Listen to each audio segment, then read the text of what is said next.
Eu queria ler com os irmãos 1 Coríntios, capítulo 11, do verso 23 ao 31. Aleluia, santo é o teu nome. Glória a Deus. Glória a Deus. E a palavra do Senhor diz assim para nós.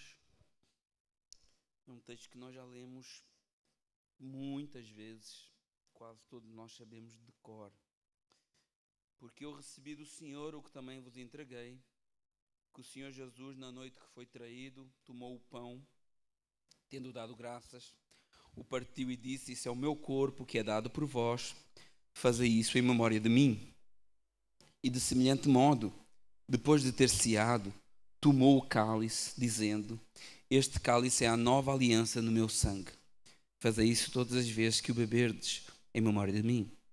Porque todas as vezes que comeres este pão e beberes o cálice, anunciais a morte do Senhor até que Ele venha. Por isso, aquele que comer o pão ou beber o cálice do Senhor indignamente, será réu do corpo e do sangue do Senhor. Examine-se, pois, o homem a si mesmo, e assim coma do pão, beba do cálice. Pois quem come e bebe, sem discernir o corpo, come e bebe juízo para si. Eis a razão, porque há entre vós muitos fracos e doentes, e não poucos que dormem. Porque se nós nos julgássemos a nós mesmos, não seríamos julgados. Mas quando julgados, somos disciplinados pelo Senhor, para não sermos condenados com o mundo.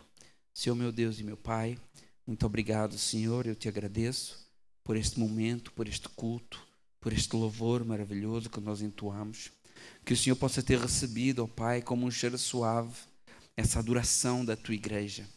Pai, que a gente possa neste momento ser confrontados pela tua palavra.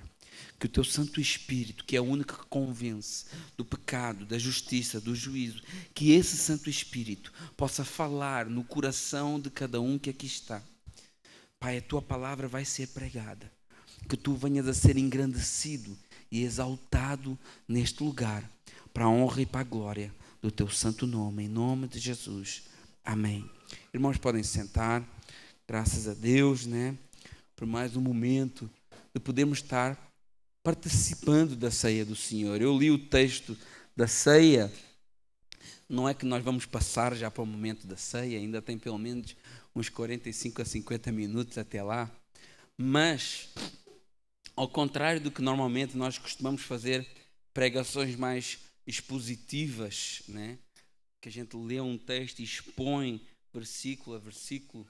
Hoje eu queria falar sobre esse tema. Hoje eu queria fazer uma pregação temática. Eu queria falar sobre esse tema tão importante da vida da igreja, que é a ceia do Senhor e também o batismo. O batismo e a ceia do Senhor são ordenanças do Senhor Jesus para a sua igreja. São os sacramentos que nós temos que cumprir. São ordenanças. E essas ordenanças são sinais visíveis de uma graça que é invisível. O batismo, por exemplo, o primeiro passo da fé cristã, que é a nossa confissão pública de fé, onde o pecador declara que ele morre para o mundo, para o seu velho eu e para os seus pecados, e ressuscita para Cristo. Ressuscita para uma nova vida, ressuscita para fazer parte de um corpo que é a igreja do Senhor. É uma demonstração visível, um ato visível da graça de Deus que é invisível. Porque só pela graça, meus irmãos, nós que estávamos mortos, podemos ser ressuscitados em Deus, em Cristo Jesus. É uma demonstração visível de algo que Deus já fez no nosso coração. A decisão do batismo é a externalização de uma obra sobrenatural do Espírito Santo na vida e no interior de cada um dos crentes. Jesus, ele diz assim, que o Espírito Santo vem sobre a pessoa e convence do pecado, da justiça e do juízo. Do pecado, porque o seu problema, o seu maior problema não é falta de dinheiro. Tá bom? Se você não sabia, deixa eu te dizer. Se anime com isso. O seu maior problema não é falta de dinheiro. O seu maior problema também não é falta de uma casa. Não é falta de um trabalho maravilhoso. O seu maior problema não é a falta da sua mulher dos sonhos, ou do seu esposo dos sonhos, da sua família. Não é esse o seu maior problema. O inimigo, ele tenta te fazer pensar que esse é o teu maior problema, que essas são coisas que nós temos que focar toda a nossa vida.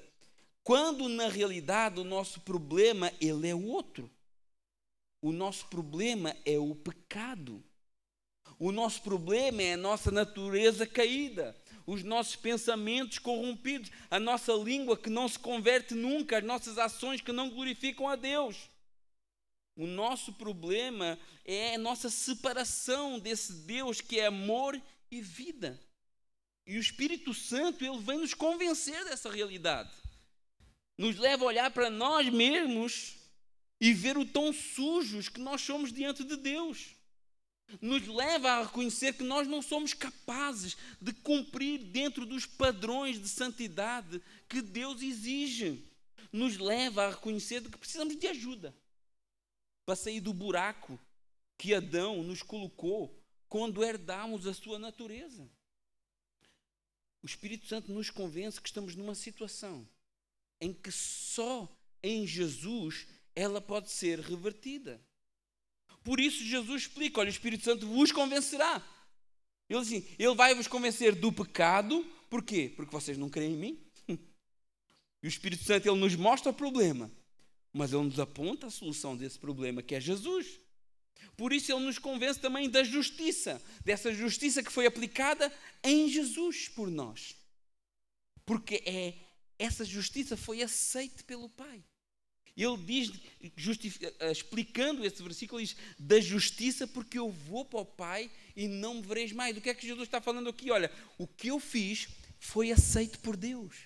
O que eu fiz foi suficiente. O que eu fiz foi perfeito. O que eu fiz agradou o Pai. O que eu fiz pagou toda a dívida que a humanidade tinha. E a prova disso é que aquilo que Jesus fez resultou em vida e comunhão com Deus, aprovação. E o que Adão fez resultou em morte e afastamento de Deus, reprovação. E o homem é dado a escolher, eu quero viver segundo quem? Segundo aquele que foi reprovado ou segundo aquele que foi aprovado por Deus? Eu quero viver segundo essa carne contaminada que eu herdei de Adão ou quero viver segundo o Espírito que nos foi dado por Jesus? Sabendo que o juízo já está decretado. Jesus continua, do juízo, porque o príncipe desse mundo está julgado. Existe um castigo, meus irmãos. Existe uma condenação. Existe um inferno. Existe um lago de fogo e enxofre. Não foi feito para nós. Foi feito para o príncipe deste mundo. Não foi um lugar feito para os homens, mas é um lugar real. E aqueles que quiserem seguir esse príncipe do mundo, seguirão o príncipe do mundo para o destino que ele vai ter nesse lago de fogo e enxofre. Irmãos, o Espírito Santo trabalha todas essas realidades na nossa vida. Nós somos pecadores. Jesus fez justiça por nós, foi aceito por Deus. E fora dessa justiça de Jesus, só existe condenação. O Espírito Santo trabalha e só pelo Espírito Santo para entender essas coisas.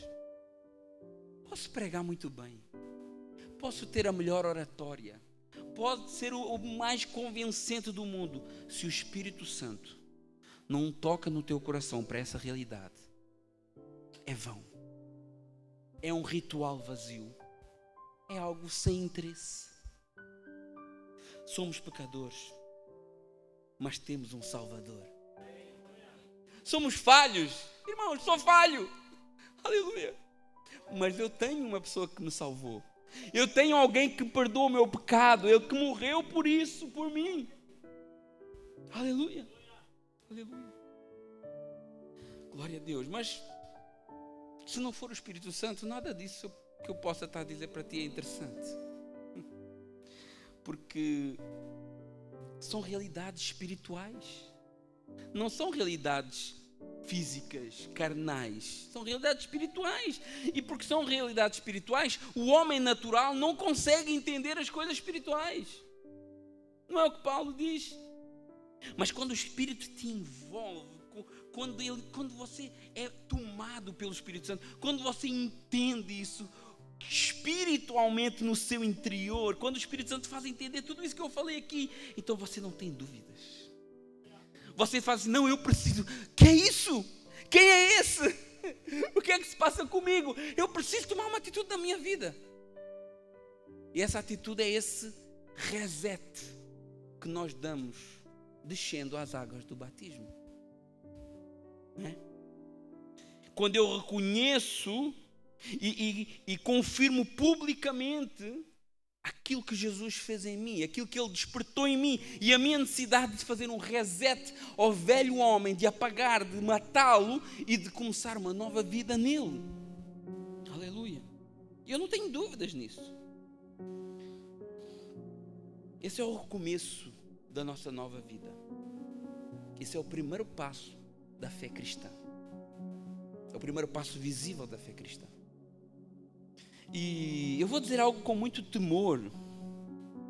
Eu vou completar esse pensamento, mas eu vou dizer algo com muito temor para a igreja. Eu não sei a vida das pessoas que aqui estão, mas, irmãos, quem despreza o batismo, despreza Jesus. Quem despreza o batismo, despreza a possibilidade que Jesus nos deu de ter essa nova vida, de tomar essa atitude em direção a Ele. Quem despreza o batismo nem pode ser chamado de irmão. É pesado isso, mas é uma verdade. Quem despreza o batismo não se converteu. Quem despreza, atenção que eu estou falando de desprezar.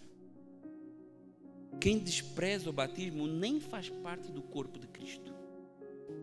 Porque o batismo é uma manifestação visível de uma graça invisível. E atenção que eu disse despreza, porque eu sei que tem pessoas que não se batizaram, às vezes até por protocolo da igreja, né?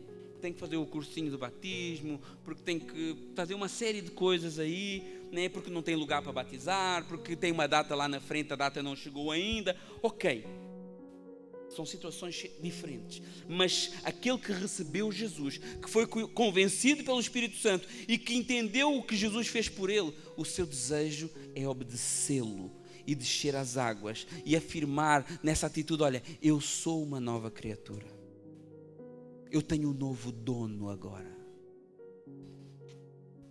O desejo de obedecer a Jesus, não porque as águas do batismo elas salvam ou santificam, não, mas porque as águas do batismo são testemunho público da tua salvação, da tua santificação. Entende que o batismo não é a causa da salvação, mas é a consequência da salvação.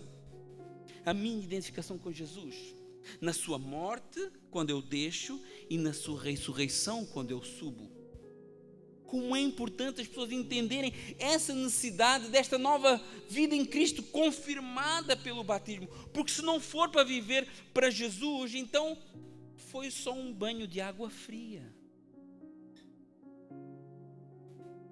Será que muitos aqui não tomaram só um banho de água fria? Porque fica ruim, né? Passar o pão e não pegar no pão. O irmão começa a olhar. Porque o meu amiguinho batizou, eu vou batizar também. Porque o pastor falou que eu tenho. Irmão, não faça nada movido por isso que eu falei agora, porque tudo isso é vão, é vazio, é um banho. Se não for para viver verdadeiramente e se identificar com Cristo, não vale a pena, meus irmãos. Se for para batizar, continuar bebendo, então você não matou o velho homem nas águas do batismo. Se for para batizar e continuar fumando, você não matou o velho homem nas águas do batismo. Se for para continuar mentindo, então você não matou o velho homem nas águas do batismo. Porque você declarou nas águas do batismo que morria para o seu velho eu e que ressuscitava para Cristo. Será que isso foi uma mentira? Porque você continua escravo do seu velho eu. Você continua escravo das suas vontades, você continua escravo dos seus desejos maliciosos, você continua escravo do pecado. Mas você tem que deixar de ser escravo do pecado, e quando você renasce do batismo, até antes disso, porque ali é uma confirmação pública de algo que já aconteceu, mas quando você decide, você se torna escravo de Jesus. Ah, pastor, como assim? Mas eu não sou livre? Toda a vida entendi que Jesus me libertava, né? Cristo não me libertou? Sim, Cristo te liberta de Satanás para ser escravo dele. Esse paradoxo cristão que muitos não entendem. Muitos não entendem, é um paradoxo, parece uma coisa que não faz sentido. Como assim? Eu sou liberto de um lado para ficar escravizado do outro? Mas que bagunça é essa aí? Sermos ao mesmo tempo livres e servos. O Evangelho, ele te liberta da tirania do pecado, mas ele te liberta para te vincular ao senhorio de Cristo. Essa que é a questão. E Paulo fala sobre isso, ele contrasta esses escravos do pecado com escravos com Deus. Romanos 6,18, ele diz assim, olha, uma vez libertados do pecado, foste feitos escravos da justiça. Irmãos, é a palavra de Deus que está falando isso. Eu sei que o João Ferreira de Almeida, quando traduziu, ele em vez da palavra escravo, usou a palavra servo. Mas usa um dicionário grego e vai ver o que é que essa palavra quer dizer. Ele quis ser simpático para nós, mas aquela palavra quer dizer escravo da justiça. A grande diferença é que essa escravidão, ela não nos desumaniza como o pecado faz. Porque o pecado acaba com o ser humano. Não se iluda, o pecado acaba com a sua família, o pecado acaba com a sua identidade. As pessoas não sabem nem quem são mais. Os homens não sabem nem se são homens mais, as mulheres não sabem nem se são mulheres mais. Os jovens hoje têm dúvidas da sua sexualidade, o que é que eles querem ser, quem é que eles querem pegar, se quer pegar meninas, se quer pegar menino. Hoje a cabeça das pessoas está bagunçada. Por quê? Porque o pecado vos desumaniza, nos desumaniza se nós deixamos de ser seres humanos normais. Vira uma bagunça. O ser humano deixa de se comportar como ser humano. Tem uns caras aí que acham que é um cavalo e faz plásticas para parecer um cavalo. Tem pessoas que acham que são gatos, pessoas que acham que são árvores. Tem um cara que se casou com uma árvore. Irmão, a gente é muito triste, meus irmãos. É muito triste. É muito triste, meus irmãos. Porque é o que o pecado faz na vida da pessoa. Bagunça a vida da pessoa, bagunça o cérebro da pessoa. A pessoa deixa de ser um ser humano normal. Ele começa a ir contra a sua própria natureza para a qual Deus o criou. Esposa deixa de ser esposa, deixa de agir como esposa. Marido deixa de agir como marido. É uma bagunça. As crianças deixam de ser tratadas como crianças. Hoje em dia as crianças mandam nas casas, mandam nos pais, fazem o que querem. E é assim que está hoje, infelizmente, por culpa de uma coisa: do pecado. Uma bagunça que ninguém entende nada. Mas isso não é só lá fora, meus irmãos. Não pensem que é só lá fora. Não pensem que as famílias disfuncionais são só lá fora. Tem muita família disfuncional dentro da igreja. Família disfuncional não é família em que duas mulheres se casam. Família disfuncional é família que não funciona. Por isso é disfuncional. Não funciona. As pessoas não sabem o seu papel dentro da família. A mulher não sabe o seu papel, o marido não sabe, o jovem não sabe, a criança não sabe. É uma bagunça que está todo mundo andando à deriva, ao vento. Mentira, ganância, soberba, tudo isso desfigura a imagem das pessoas. Faz com que as pessoas sejam o que na realidade não são. E pessoas que deixam de ser humanas também começam a olhar para os outros com um olhar desumano. Porque o pecado, mudando quem tu és, ele muda também a maneira como tu vês o teu próximo. Porque tu mentes, então tu achas que todo mundo mente também. Porque tu roubas e achas que todo mundo rouba também. Porque tu tens inveja e achas que todo mundo tem inveja de ti.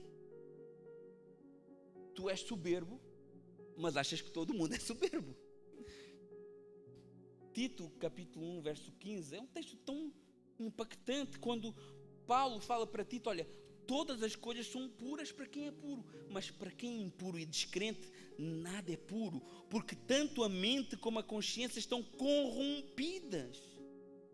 O pecado é uma escravidão que desumaniza as pessoas.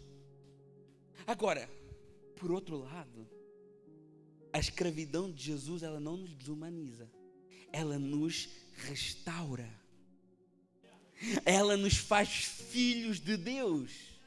Ela nos faz amigos de Deus. Ela nos faz participantes da noiva, do corpo, das promessas, da herança. Ela nos dá a vida eterna. Então, se é para ser escravo, eu prefiro ser escravo de Jesus. Porque só tem essas duas hipóteses. Ou você é escravo de Jesus, ou você é escravo de Satanás.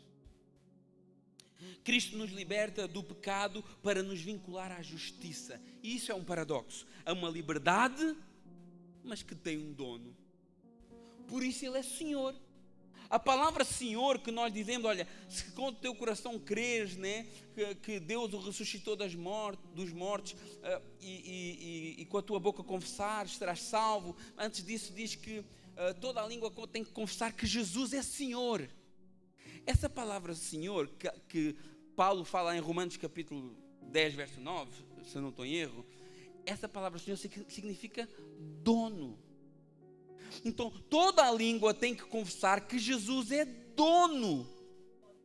Se você não reconhece que Jesus é o teu dono, então você não é apto para ser salvo. Então você tem que escolher que dono você quer, porque de todos os efeitos você vai ter um. Paradoxo, uma liberdade que tem dono. Por isso Paulo diz lá em Gálatas, né? Olha, crucificado estou com Cristo, não vivo mais eu, mas Cristo vive em mim. Livres, mas servindo. Servos, mas amigos. E principalmente, filhos de Deus.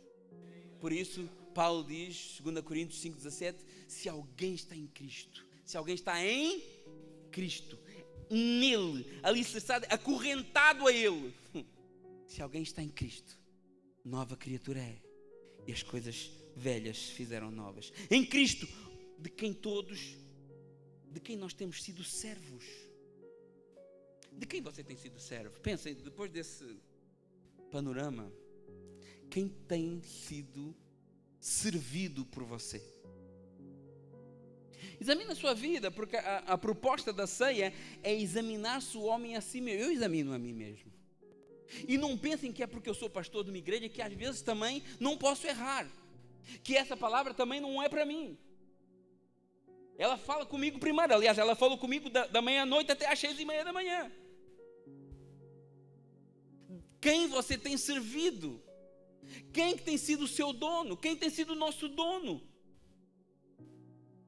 De quem temos sido servos? Porque no dia que nós descemos as águas do batismo, nós declaramos que Jesus era o nosso Senhor dali para a frente. Todos declararam isso, eu acredito, nas águas do batismo. Não pode haver vícios. Não pode haver pecados de estimação. Não é uma chamada à perfeição, atenção. Mas é uma chamada ao arrependimento e à mudança. Não há ninguém perfeito aqui. Nós caminhamos para essa perfeição. Essa perfeição vai acontecer um dia. Quando nós deixarmos esse corpo caído, corrompido, e Deus nos der um corpo glorificado. Aí vamos ser perfeitos, mas até lá nós estamos caminhando para essa perfeição. Aleluia. Então não pode haver vícios, mas pecados de estimação, porque os vícios são os senhores da nossa vida. E Jesus não nos divide com ninguém. 2 Pedro capítulo 2, verso 19, coloca aí por favor, nós vamos ler até o 22. 2 Pedro capítulo 2, verso 19, diz assim, porque, eu vou começar da parte B, pois todo aquele que é vencido, fica escravo do vencedor. Olha o que é que Pedro está dizendo aqui, verso 20, portanto, se depois de terem escapado das contaminações do mundo, mediante o conhecimento do Senhor e Salvador Jesus Cristo, e se deixam enredar de novo e são vencidos, torna-se o seu último estado pior que o primeiro. Pois melhor lhes fora nunca terem conhecido o caminho da justiça do que conhecê-lo, voltarem para trás, apartando-se do santo mandamento que lhe foi dado, como lhes aconteceu o que diz o adágio, o ditado verdadeiro: o cão volta para o seu próprio vômito e a porca lavada voltou a revolver-se na lama. Forte essas palavras, ainda bem que não são minhas. Forte essas palavras, inspiradas pelo Espírito Santo, escritas pelo apóstolo Paulo, pelo apóstolo Pedro. Escravos de quem nos vence. Quem tem te vencido? Você é escravo disso aí? Você tem sido escravo do quê? Quem é o teu senhor aí? É comida, né? Difícil, né? Comida é um senhor para muita gente. A comida tem sido o teu senhor, o cigarro tem sido o seu senhor, a pornografia tem sido o teu senhor, a mentira, a vaidade, a ganância. O que é que tem sido o teu senhor que está te vencendo? E como está te vencendo, você é escravo disso. Quem é teu senhor, meu irmão, minha irmã? O senhor que muitos têm adotado e que vai tirar a tua humanidade, que vai acabar com a tua vida, que vai acabar com a tua família e te afastar de Deus. Você pensa que é só um cigarrito? Você pensa que é só um cupito? É só uma mentirinha? É um povo que mente assim, desnecessário. É só um vídeo que eu vi. Então, se é só isso, deixa. Se é só isso, larga. Faça um teste para ver se é só isso mesmo. Se você conseguisse abrir os olhos espirituais, você veria as correntes de Satanás agarrando a sua vida. Essas coisas. Mas graças a Deus que existe um que quebra todas as correntes. Existe um Senhor que não quer tirar a tua humanidade. Existe um Senhor que quer te colocar num lugar de glória. Existe um Senhor que quer nos libertar de tudo que nos destrói. E este Senhor é Jesus. Mas Ele tem que ser teu Senhor. Ele tem que ser nosso Senhor. Esse é o Senhor que vale a pena servir.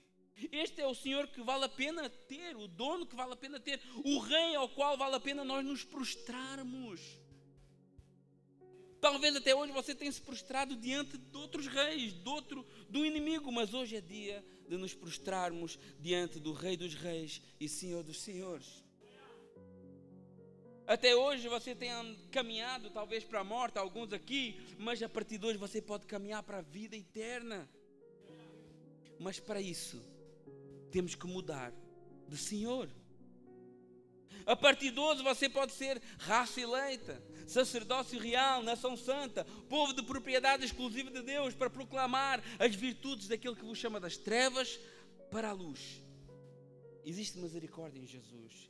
Existe misericórdia em Deus para as nossas vidas. Existe graça de Deus para as nossas vidas, meus irmãos. Mesmo que você até hoje tenha vivido um evangelho de fachada, mas talvez agora o Espírito Santo está falando ao teu coração e está te convencendo do pecado, da justiça, do juízo. Então não resista. Deixa o Espírito Santo trabalhar.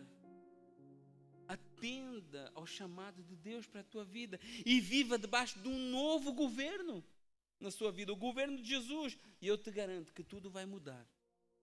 A sua vida vai mudar sim. Muda sim. A vida daqueles que estão à sua volta vai mudar também sim. Aqueles que dependem de si. Tudo ao seu redor vai ser transformado. Porque esse governo de Jesus vai trazer luz para a sua vida. E essa luz vai mudar todo o ambiente que você anda. Você vai ver coisas que não via antes. Você vai pensar de maneira que não pensava antes. Mas por quê? Porque o Espírito Santo está mudando a vossa mente, a minha mente, a nossa mente. Deus quer mudar por completo as nossas vidas. Mas para isso nós temos que deixar Jesus governar. Aleluia. Temos que honrar aquilo que dissemos lá no batismo. Você lembra da sua confissão de fé? Você lembra das palavras, né, que o pastor perguntou e você disse: eu creio, sim, né? Você crê no Senhor Jesus como Filho de Deus, como seu único e suficiente Salvador. As palavras que foram ditas lá atrás podem até variar, e na realidade o ato em si fala muito mais do que as palavras que você disse. No ato você afirmou, mesmo às vezes sem dizer uma palavra, você disse: olha, eu estou morrendo para o mundo, para a minha carne, e eu estou ressuscitando para uma nova vida em Cristo Jesus. Então lembre-se do compromisso que você fez. O batismo é uma ordenança do Senhor Jesus, e depois do batismo a outra ordenança é aquela que nós vamos participar agora, a ceia do Senhor. Assim como o batismo é um sinal visível de uma graça invisível, pela fé no Espírito Santo você é inserido no corpo de Cristo, na igreja, não só a igreja visível, mas a igreja invisível, que é o grupo de todos os salvos, de todos os tempos, de todas as eras. Você faz parte desse grupo, glória a Deus por isso. Mas na ceia do Senhor, você passa a fazer parte de uma grande família, e a ceia é um sinal dessa aliança, dessa comunidade, dessa comunhão com Deus e com a igreja. A ceia recorda com gratidão a obra de Cristo nas nossas vidas. A ceia proclama o Evangelho. A ceia espera a sua vinda. Na ceia a igreja é nutrida como um só corpo.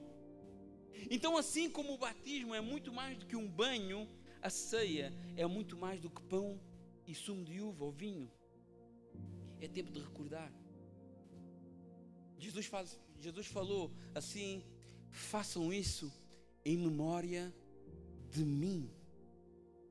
Olhar para a cruz, olhar para o sacrifício que Jesus fez por nós, olhar para os seus ensinamentos, olhar com gratidão. Será que somos gratos por aquilo que Jesus fez por nós? Será que você encara esse momento como um ritual ou como uma oportunidade de expressar a sua gratidão a Deus? Houve alguém que falou aqui hoje, né? Olha de onde que o Senhor nos tirou.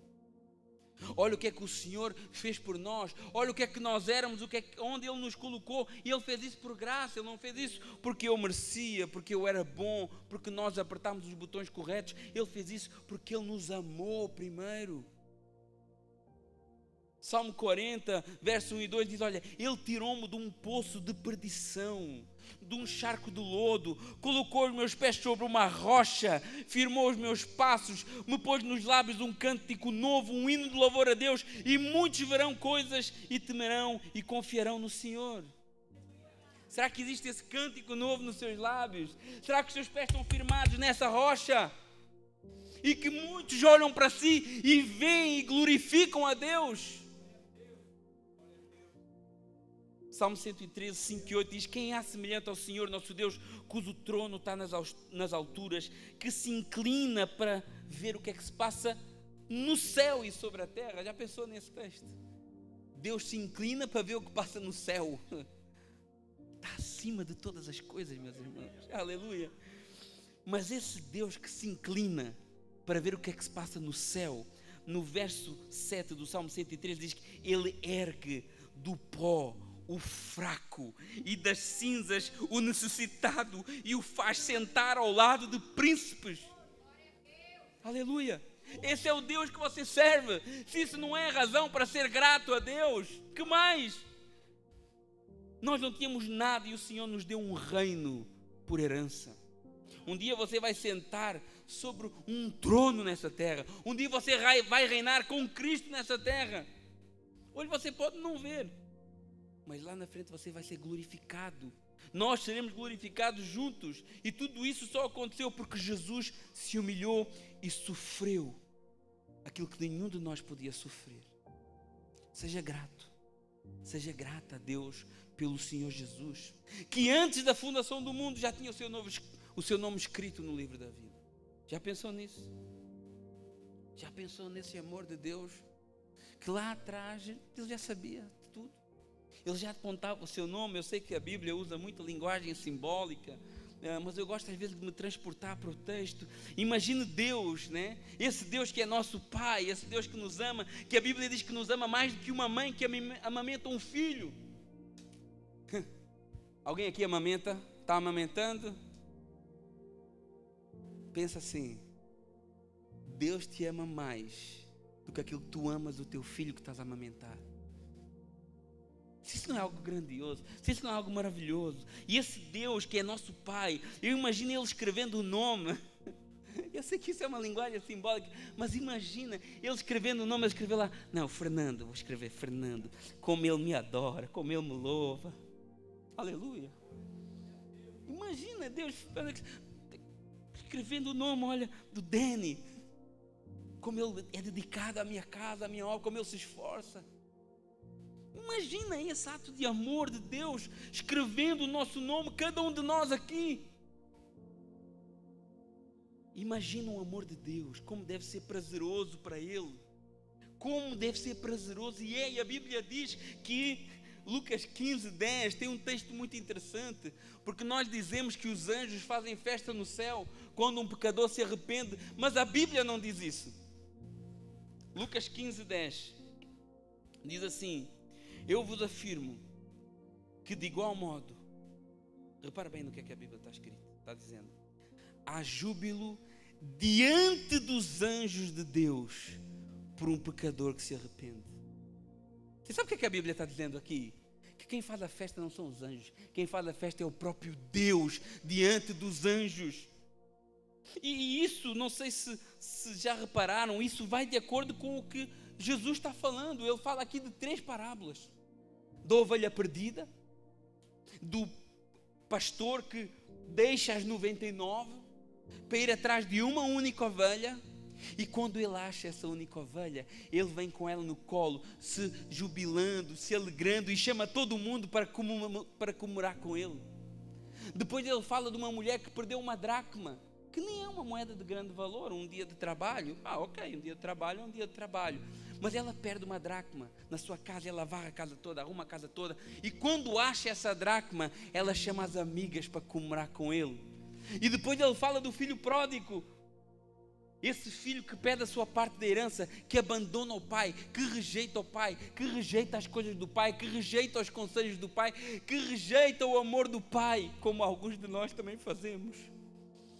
Mas que lá no chiqueiro, o Espírito Santo toma lá.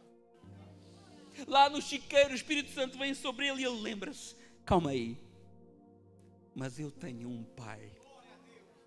Eu tenho um pai que me ama com um amor tão grande, e esse pai tem tudo lá à minha disposição. Aleluia. E quando ele volta para a casa do pai, o pai faz uma festa. Ele volta cheio de dedos, né? Eu vou dizer que isso, eu vou dizer aquilo. Mas quando ele chega lá perto do pai, o pai não quer saber de nada. O pai abraça, dá um beijo no pescoço, coloca uma sandália, coloca roupa, coloca aliança, mata um bezerro, faz uma festa e chama todos para se alegrarem. Esse é o nosso Deus. Aleluia. Aleluia. Comigo e consigo não foi diferente, meu irmão, minha irmã. Nós estávamos perdidos, desgarrados, confusos e mortos, mas o seu nome já estava no livro da vida. Aleluia. E se o seu nome está no livro da vida, ninguém pode o tirar de lá. Aleluia. Ele já sabia que nos ia encontrar. Ele já sabia que um dia estaríamos à mesa junto com ele. Você talvez não imaginava que um dia estava em Ponto-Combo, na França, 8 mil, 10 mil, 7 mil quilómetros de distância, participando na mesa com Jesus Cristo. Mas isso é as coisas que Deus faz, meus irmãos. Aleluia. Depois de uma jornada evangelística em que Jesus manda 70 discípulos para pregar o Evangelho, e eles chegam todos animados. Oh Jesus, nós fizemos isso, nós fizemos aquilo, nós expulsamos demónios. E Jesus diz assim: olha, não fiquem felizes por expulsar demónios, fiquem felizes porque o vosso nome está escrito no livro da vida. É isso que nos tem que alegrar, é isso que nos tem que motivar. E nós devemos participar da ceia com esse sentimento de gratidão a Deus, do privilégio de sermos salvos em Cristo Jesus. Recordar com gratidão, participar juntos em comunhão. A ceia é um momento de comunhão, meus irmãos, de comunhão uns com os outros e de comunhão com Cristo. A mesa do Senhor é um privilégio para nós, mas a Bíblia nos mostra que existem 2 mesas para você sentar. Uma é a mesa de Jesus e outra é a mesa dos demónios. Isso ipsis literis no texto. Existem 2 mesas. E por isso Paulo diz assim: examine-se bem o homem a si mesmo, porque você não pode sentar nas 2 mesas. Quando você senta nas 2 mesas, você está participando da ceia indignamente. Durante a semana eu sento numa mesa, e no domingo eu venho sentar noutra. No meio da semana eu sento na mesa da prostituição, da fornicação, da pornografia, dos meus vícios, dos meus ídolos, que a Bíblia diz que por trás de um ídolo está um demónio. Mas, no fim de semana eu venho sentar na mesa de Jesus. Aleluia. Isso traz condenação. Por isso que o texto diz que porque as pessoas querem ter uma vida dupla, há muitos fracos e doentes e não poucos que dormem. O dormem aqui é mortos. Por quê? Porque querem sentar nas duas mesas. O que é que isso significa na prática? Querem misturar o Evangelho com outro tipo de crenças. Devoções. Eu creio que o meu avôzinho vai lá na minha casa todas as noites, me aquece as costas. Irmãos, isso é um espírito demoníaco que está a aquecer as costas lá. Não é Deus, não é o seu avôzinho. Lamento se eu estou te desiludindo. Mas isso aí não existe no meio evangélico, não o quê? Não existe o quê? Eu sei o que é que eu ouço. Existem pessoas que acreditam nessas coisas. Simpatias. Sal grosso. Nós estávamos numa igreja que o pastor tinha sal grosso lá no púlpito. Amuletos da sorte. Eu tenho esse negócio aqui na carteira, porque foi minha avózinha que deu, né? Então eu guardo aqui porque isso me dá sorte. Mas isso é um demônio que está na tua carteira. Eu coloco a vassoura por trás da porta para ver se esse povo vai embora. Irmãos, isso é simpatia. Isso é participar da mesa do demônio e na mesa de Jesus. Eu vou lá ler as mãos, né? No outro dia tem um apóstolo lá no Brasil que lê mãos. O cara coloca, é o apóstolo cigano, né? O cara que coloca as mãos e começa, olha, Deus vai fazer isso aqui. Irmãos, por amor de Deus, onde é que nós chegamos? Irmãos que consultam horóscopo. Eu sou touro. Eu sou leão, eu sou sagitário. Irmãos, isso aí, a gente ri, é engraçado. Realmente, é tão estúpido que é engraçado. É tão parvo que é engraçado. Mas existe. E no meio dos crentes. E isso é participar na mesa dos demônios e da mesa do Senhor. Dos ídolos, a Bíblia diz que por trás de cada ídolo existe um demónio, seja o seu filho o seu ídolo, seja o seu estatuto o seu ídolo, seja a sua empresa o seu ídolo, seja aquilo que for, seja o seu vício. Por isso que Paulo diz aos Filipenses, o Deus deles é o seu ventre, é as suas vontades. Paulo compara isso a um Deus, e só se você serve a esse Deus, você está sendo idólatra. Ambientes, lugares, práticas que moldam o seu coração, onde você come e bebe, narrativas que influenciam a sua alma. 1 Coríntios capítulo 10, do verso 20 ao 21, diz assim, olha, eu não quero que vos associeis aos demónios. Paulo está dizendo isso aqui. Não podem beber o cálice do Senhor e o cálice dos demônios. Não podem ser participantes da mesa do Senhor e da mesa dos demônios. Paulo está dizendo isso para a igreja mesmo, não é para quem está lá fora. Então será que não é para nós aqui também hoje? Somos melhores que a igreja de Coríntio? Deus não nos divide com ninguém. E nós temos duas mesas que nós temos que escolher. Numa tem morte, noutra tem vida. Numa tem acusação, noutra tem perdão. Numa tem vergonha, na outra tem misericórdia. Qual é a mesa que nós queremos servir? Aleluia. A mesa da compaixão, do amor ao próximo, do sacrifício.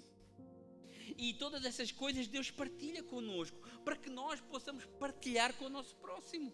Caso contrário, você não está discernindo o corpo. Não discernir o corpo é não partilhar uns com os outros o que o Senhor partilhou conosco. Se o Senhor partilhou graça contigo, então haja com graça em relação ao seu próximo. O Senhor partilhou amor para contigo, haja com amor em relação ao seu próximo. O Senhor partilhou compaixão para contigo, haja com compaixão em relação ao seu próximo. Porque se você não faz isso, você não desceu no corpo do Senhor. Ceia é relembrar com gratidão. Ceia é comunhão com Deus e com o próximo. Ceia é proclamar uma missão. O que é que diz lá, 1 Coríntios 11, 26? Porque todas as vezes que comeres este pão e beberes o cálice, anunciais a morte do Senhor. A nossa comunhão é o púlpito onde cada um de nós prega. Já pensou nisso? Quando nos unimos neste momento, estamos pregando com esse ato, com essa comunhão, com essa grande obra do Senhor. Vocês sabem qual foi a pregação mais marcante da história desta igreja? É aquela que nós fazemos todo o primeiro domingo do mês. Mas não é pregada aqui no púlpito por mim. É quando todos pregamos, tomando juntos o pão e o vinho. Você está pregando algo. Quando nós tomamos o pão e o vinho, juntos em unidade, nós estamos declarando para o universo espiritual, para as hostes, para os demónios, para os anjos, para todos, nós estamos declarando: nós somos de Cristo. Jesus nos comprou. Jesus derramou o seu sangue sobre nós. Jesus nos resgatou da morte para a vida. Mas não só no mundo espiritual. Não só no mundo espiritual. Essa pregação é ouvida por todo o mundo também. Aqui. O que é que Jesus diz quando Jesus está orando pelos seus discípulos? João capítulo 17, verso 20 e 21. E ele diz assim, olha, ele estava orando por aqueles que estavam ali, os 12 mais próximos. Mas ele disse, olha, eu não peço só por estes aqui. Eu peço por aqueles que através deles vão crer em mim. Para que eles sejam um, assim como eu e tu somos um também, para que o mundo creia que tu me enviaste. A nossa comunhão prega para o mundo que o Senhor Jesus foi enviado para nos salvar. Estão a ver como é importante? Eu tenho dificuldade com pessoas que desprezam o culto da ceia. Eu tenho dificuldade com pessoas que não valorizam esse momento aqui em comunhão, porque é algo espiritual poderoso, tanto para o mundo como nas regiões celestiais. Aleluia. A comunhão e a unidade da igreja é a sua mais impactante pregação. Por outro lado, as divisões e facções entre nós é a nossa maior vergonha. É a nossa maior vergonha. Relembrar com gratidão, comunhão com Deus e com o próximo, proclamar uma missão e esperar em Cristo. Esta é a nossa esperança. Essa é a nossa abordagem em relação à ceia. Toda a ceia do Senhor pode ser a última ceia aqui na terra. Você está tomando aqui, não sei se a gente vai ser arrebatados até lá, mas se a gente tomar hoje aqui, ela pode ser a última. Porque quando Jesus voltar, acabou a ceia aqui, mas começa a ceia lá no céu. Por isso que Jesus fala assim, olha, Paulo fala assim, até que Ele venha. Mateus 26, 29 diz, olha, eu vos digo, Jesus falando, que desta hora em diante não beberei mais deste fruto da videira, até ao dia que eu vou beber de novo convosco no reino do meu Pai. Jesus fez uma promessa para nós, meus irmãos. E tudo o que Deus prometeu tem-se cumprido. Tudo o que o Senhor prometeu na sua palavra pelos profetas tem-se cumprido. Então creia que esta também vai se cumprir. É engraçado, né? A Bia leu a parábola das 10 virgens, né? E é curioso um detalhe, que todas as 10 dormiram. Todas as 10 estavam dormindo. Todas as 10 desfaleceram ali na sua vigilância. Mas havia 5 que tinham azeite extra. Havia 5 que tinham a presença do Espírito Santo de uma forma plena. Irmãos, irmãs, se não for o Espírito Santo na nossa vida, nos convencendo, nos guiando, nos trazendo para Cristo, nada vale a pena. Jesus não voltou por misericórdia, porque alguns têm brincado de ser crentes. Alguns têm brincado de se batizar. Alguns têm brincado de participar da ceia. Alguns têm preferido as mesas dos demónios. Alguns têm preferido as mesas dos ídolos. Mas Deus tem sido longânimo e paciente. Mas a palavra do Senhor diz: não se engane, de Deus não se zomba. Aleluia. Que esta palavra, vamos ficar de pé. Aleluia. Glória a Deus. Santo é o teu nome.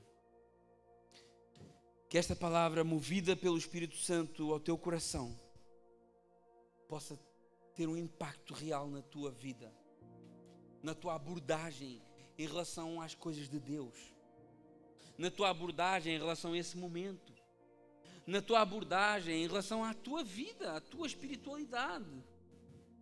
Onde é que está a tua esperança? Onde é que está a nossa esperança? Está naquele carro que eu vou comprar? Naquela casa que eu estou à espera de que o banco aprove o crédito? Será que a nossa esperança está nessa escolha? E tudo isso é bom, é importante, mas é lá que está a nossa esperança? Ou a nossa esperança está no nosso Senhor e Salvador Jesus Cristo, que um dia, num abrir e fechar de olhos, virá buscar a sua igreja? Não pense que você vai ouvir a trombeta e pedir perdão a Deus e vamos subir. É num abrir e fechar de olhos.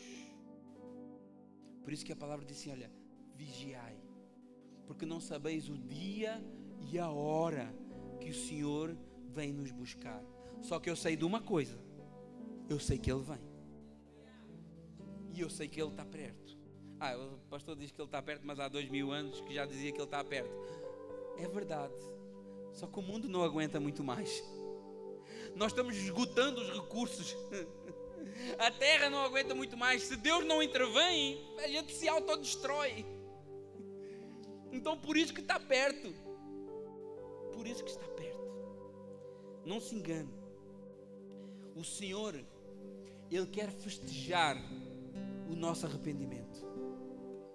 O Senhor, Ele quer festejar a nossa conversão. O Senhor está de braços abertos para te receber como recebeu o filho pródigo. Talvez não tenhas levado as coisas do Senhor tão a sério, mas hoje pode ser um dia de mudança. No dia e na hora que você for pegar desse pão, pegar desse sumo de uva, faça com gratidão. Faça em comunhão, sem inimizades. Se você tem algum problema com alguém aqui da igreja, busque, dê um abraço, dê um beijo, reconcilie-se. Não deixe de participar, não se deixe participar da ceia de uma maneira indigna, não partilhando com o seu próximo aquilo que Jesus lhe deu. E faça esperando ansiosamente pelo Senhor. Quantos querem estar lá? Aleluia. Quantos querem tomar essa ceia juntamente com o Senhor lá no céu? Como é que será o pão lá? Como é que será o sumo lá? Como é que será o vinho lá? Tem uma palavra de Isaías que diz que o vinho lá é vinho velho.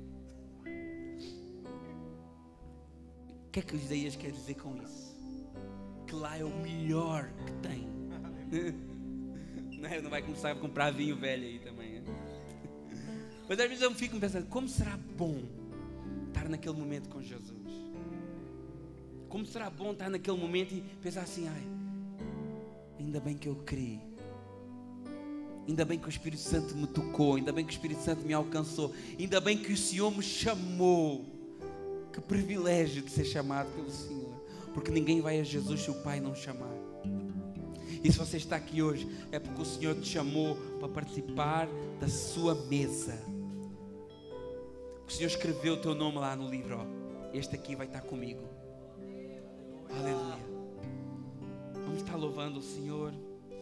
Mas antes disso, deixa só ler o último texto, irmão. Já vou terminar. Verdade mesmo. Apocalipse 19. Do verso 7 ao verso 9, que relata esse grande acontecimento. E diz assim no verso 7 do Apocalipse 19: alegremo-nos exultemo-nos e demos-lhe glória, porque são chegadas as bodas do Cordeiro, cuja esposa a si mesmo já se ataviou, pois lhe foi dado de vestir linho finíssimo, resplandecente e puro, que são os atos de justiça dos santos. E me falou o anjo: escreve, bem-aventurados aqueles que são chamados à ceia das bodas do Cordeiro.